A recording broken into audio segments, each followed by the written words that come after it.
L'endroit par excellence pour rencontrer les Faluchards, c'est le bar Faluchard. Donc c'est tous les mardis, c'est dans beaucoup de villes le mardi.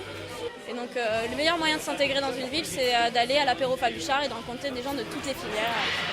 L'ambiance est festive, le cadre décontracté.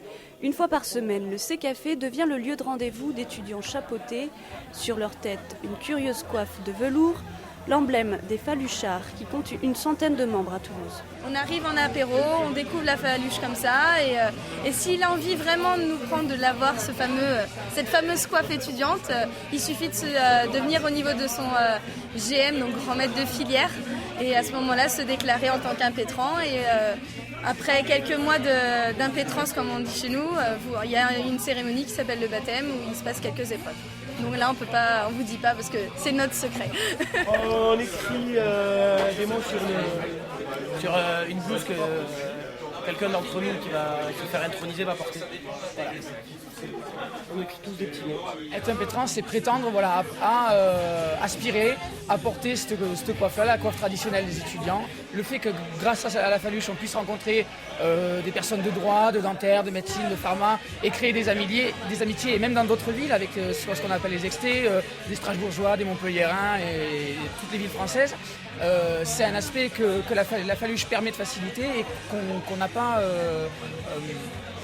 qu'on n'aurait pas en étant simple étudiant de manière classique. C'est une des particularités des Angers, le calot. Non, des prépas. Ouais, des prépas Angers, bon, c'est tous les mêmes. Ouais. Mais attention, il ne suffit pas de porter le béret pour se réclamer de la Faluche.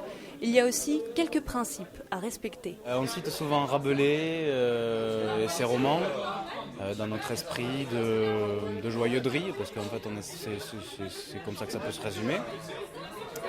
On aime faire la fête. Comme c'est une coiffe politique et à confessionnelle, il n'y a pas d'interdit, il n'y a pas de refus, tout le monde peut la porter. Donc c'est ça, c'est l'acceptation de l'autre et le respect aussi de l'autre. Signe de reconnaissance et symbole de la jeunesse estudiantine, la Faluche est aussi un véritable carnet de route avec ses propres codes. On va commencer par le circulaire. Donc le circulaire, c'est le cursus propre étudiant. Ça, c'est l'emblème de ma filière. Donc moi, je suis en dentaire, c'est une dent.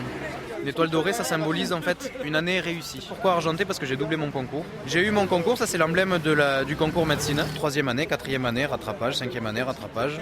Changement de cycle à nouveau, 6e année et thèse. Et pour orner le chapeau, les Faluchards collectionnent, échangent et parfois même créent des pins à l'effigie de leur filière. Une manière originale de garder un souvenir de sa vie universitaire.